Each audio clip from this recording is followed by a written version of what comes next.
Wala na namang sound. Wala palang sound ha. Ano nyo, walang sound? Ito, walang sound oh. Sa una, masaya. Pero sa uli, may kabit na. Ano, buhay ka pa? Malamang hindi na. Doon pa lang, patay ka na eh. Alam mo kung bakit mabagal siya mag-reply sa'yo? Kasi bumibilis na sa iba.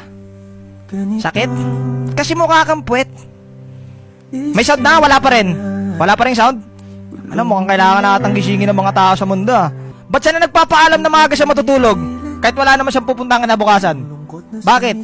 Ba't siya nagpapaalam na maaga ako matutulog? Bakit niya sinasabi na, love, tulog na ako ah? Hindi ka ba na nagtataka?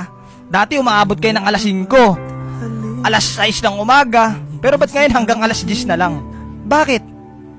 Kasi baby time na nung kabit nila. Ikaw, ang alam mo lang, nagtitiktok-tiktok lang siya. Ay, ang alam mo lang, natutulog na siya, tapos ikaw pa tiktok-tiktok ka lang. Ang hindi mo alam, pinagpapalit ka na, boss. Bakit? Mukha kasing busabos. Pag hindi ka na mahal, kulong mo na. Kulong ko na, sir, kulong ko na. Akin anak ko. Oo, kulong ko na. Tapos na, sir, tapos na. Litong-lito. May sound na ba? Sorry guys ha, napasobra yung mga ano ko eh. Hindi nyo kasi sinasabi. Kanina pa kayo walang sound. Di kaya akala ko wala talagang sound eh.